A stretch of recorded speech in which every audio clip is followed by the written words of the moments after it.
ED ഉദ്യോഗസ്ഥർക്കെതിരായ പ്രതിഷേധത്തിൽ അറസ്റ്റിലായ 7 പേർക്ക് ഹൈക്കോടതി ജാമ്യം അനുവദിച്ചു. അന്വേഷണം ഏകദേശം പൂർത്തിയായ സാഹചര്യത്തിലാണ് ജാമ്യം അനുവദിച്ചത്. സാലി മുഹമ്മദ് ചേരുകയാണ്. സാലി, ഇപ്പോൾ 7 പേർക്ക് ജാമ്യം അനുവദിച്ചിരിക്കുകയാണ്. ഈ കേസുമായി ബന്ധപ്പെട്ട് ജാമ്യം അനുവദിച്ചുകൊണ്ട് കോടതി നിരീക്ഷിച്ച കാര്യങ്ങൾ എന്താണ്? ഇനിയിപ്പോൾ അവർ ഇങ്ങനെ ജയിലിൽ കിടക്കേണ്ട സാഹചര്യമില്ല, അന്വേഷണം പൂർത്തിയാക്കിയില്ലേ, മറ്റു കാര്യങ്ങളിലേക്ക് കടക്കുമെന്നാണോ അന്വേഷണ സംഘത്തോട് കോടതി പറഞ്ഞിരിക്കുന്നത്?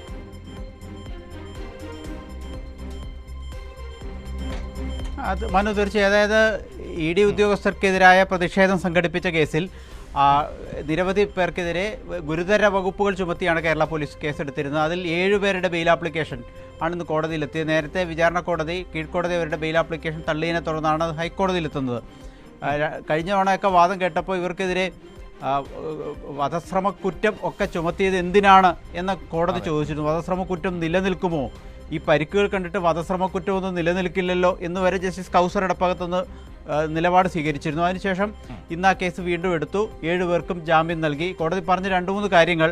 64 ദിവസമായി ഇവർ കസ്റ്റഡിയിൽ കഴിയുകയാണ്. ഇത്തരമൊരു കേസിൽ അങ്ങനെ ദീർഘകാല കസ്റ്റഡിയുടെ ആവശ്യമില്ല. മാത്രമല്ല, ഇത് അന്വേഷണം പൂർത്തിയായ കേസാണ്. അന്വേഷണം ഏതാണ്ട് അന്തിമ ഘട്ടത്തിലേക്ക് എത്തിയ കേസാണ്. ഇനി ഇവർ ജുഡീഷ്യൽ കസ്റ്റഡിയിൽ സൂക്ഷിച്ച് എന്തിനാണ് ഒരു അന്വേഷണം മുന്നോട്ട് പോകേണ്ട കാര്യം എന്നതാണ് കോടതിയുടെ ചോദ്യം. അത് കാര്യങ്ങൾ പരിഗണിച്ചും വിലയിരുത്തിക്കൊണ്ടുമാണ് കോടതി ഇവർക്ക് ഉപാധികളോടെ ജാമ്യം അനുവദിച്ച് ACP മുമ്പാകെ ഹാജരാകണം ആവശ്യപ്പെടുമ്പോൾ എന്നതാണ് പ്രധാനപ്പെട്ട ഉപാധി. മറ്റ് ജാമ്യവ്യവസ്ഥകളുമുണ്ട്. ഏറ്റവും പ്രധാനപ്പെട്ട കാര്യം, ഇവർക്കെതിരെ ഗുരുതരമായ കുറ്റങ്ങളാണ് നിലനിൽക്കുന്നത്. ഇവരൊരു കാലത്തും ജയിൽ മോചിതരാൻ പോകുന്നില്ല എന്നൊക്കെ പ്രചരണമാണ് നടന്നത്. ബീഹാർ ജയിലിലേക്ക് പോകേണ്ടി വരും എന്നൊക്കെയായിരുന്നു പ്രചരണം വന്നിരുന്നത്. രാജ്യത്ത് ഇതുവരെ ഉണ്ടാകാത്ത കേസാണ്, അതുകൊണ്ട് ഇവരൊക്കെ ബീഹാർ ജയിലിലേക്കൊക്കെ പോകേണ്ടി വരും എന്നൊക്കെയാണ് പലരും അടിച്ചുവിട്ടത്.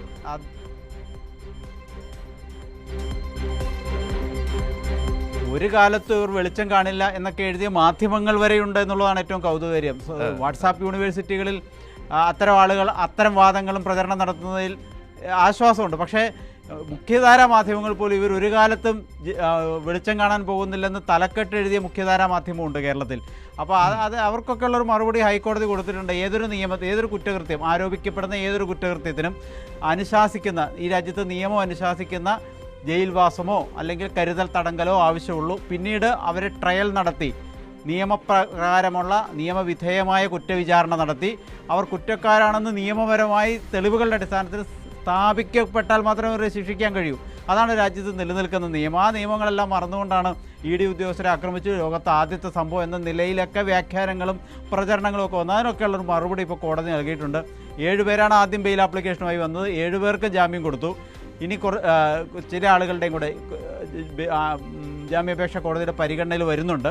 അത് ഉടനെ ഇതിൻ്റെ പിന്നാലെ പരിഗണിക്കാം എന്നാണ്. ഇതെല്ലാം ഒരുമിച്ച് പരിഗണിച്ചാൽ മതി എന്നൊക്കെയാണ് പ്രോസിക്യൂഷൻ്റെ EDയുടെയൊക്കെ വാദം. പരമാവധി ആളുകളെ ജയിലിൽ കിടത്തുക എന്നുള്ളതായിരുന്നു അത്തരം വാദക്കാരുടെ ഒരു ആവശ്യം. പക്ഷേ കോടതി പറഞ്ഞു അത് വേറെ ബെയിൽ ആപ്ലിക്കേഷൻ, അത് അപ്പോൾ വരട്ടെ, അപ്പോൾ എടുക്കാം.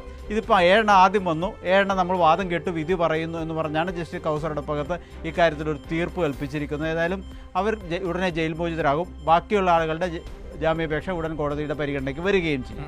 അല്ല, അപ്പോൾ ഈ വെളിച്ചം കാണില്ല എന്ന് എഴുതിയവരും ബീഹാർ ജയിലിൽ പോകേണ്ടി വരുമെന്ന് എഴുതിയവരൊക്കെ ഇപ്പോൾ എന്ത് ചെയ്യും സാലി? ആ നിയമവിദഗ്ധരൊക്കെ എന്ത് ചെയ്യും?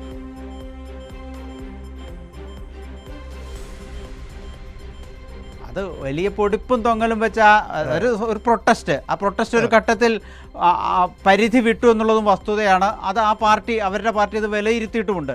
പക്ഷേ അതിലും വലിയ ഉപരി ഇതൊരു വലിയ അതിക്രമം, ഈ രാജ്യത്ത് ഒരിടത്തും ഒരു കാലത്തും നടന്നിട്ടില്ലാത്ത വണ്ണമുള്ള അതിക്രമവും അക്രമവും പ്രതിഷേധത്തിൻ്റെ മറവിൽ നടത്തി എന്നൊക്കെ വ്യാഖ്യാനിക്കാനും അതിൻ്റെ പേര് രാഷ്ട്രീയമായി ചില ആളുകളെ കുറ്റപ്പെടുത്താനും വ്യക്തിപരമായി പ്രതിപക്ഷ നേതാവിനെ ആക്രമിക്കാനും ഒക്കെ ശ്രമിച്ചവർക്കുള്ള മറുപടി കൂടി ഇന്നത്തെ കോടതി ഉത്തരവിലുണ്ട്. കാരണം അവരൊന്നും ഇനി അധികം കാലം അങ്ങനെ ദീർഘകാലമായി ജയിലിൽ കിടന്ന് ജുഡീഷ്യൽ കസ്റ്റഡിയിൽ സൂക്ഷിച്ച് തുടർ നടപടി സ്വീകരിക്കേണ്ട ഒരു കേസേ അല്ല എന്നാണ് കോടതി പറഞ്ഞിരിക്കുന്നത്. സാധാരണ ഒരു കുറ്റകൃത്യത്തിൻ്റെ പരിധിയിൽ വരുന്ന കേസാണ്. ആ നടപടിക്രമങ്ങൾ മാത്രമേ ഇതിനും ബാധകമാകൂ എന്നിപ്പോൾ വ്യക്തമായിരിക്കുകയാണ്. ശരി, ഓക്കെ, താങ്ക് യു സാലി മുഹമ്മദാണ് വിവരങ്ങൾ നൽകിയത്. ഏതായാലും അന്ന് പ്രതിപക്ഷ നേതാവിന്റെ വീട്ടിൽ ഈ പറയുന്നത് പോലെ ഇഡി കീഴിൽ നടത്തിയ അതിക്രമമൊക്കെ നമുക്കറിയാവുന്നതാണ്. അതിന്റെ പേരിലാണല്ലോ അന്ന് വലിയ പ്രതിഷേധം ഉണ്ടാകുന്നത്.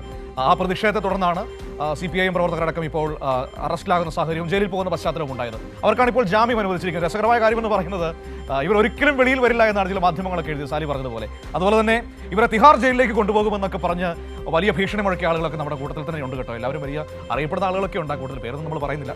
അപ്പോൾ നാട്ടിലൊരു പ്രശ്നമുണ്ടായാൽ സ്വാഭാവികമായിട്ടും അതിൻ്റെ പോലീസിന് നടപടി വരും, അതിൻ്റെ കേസ് വരും.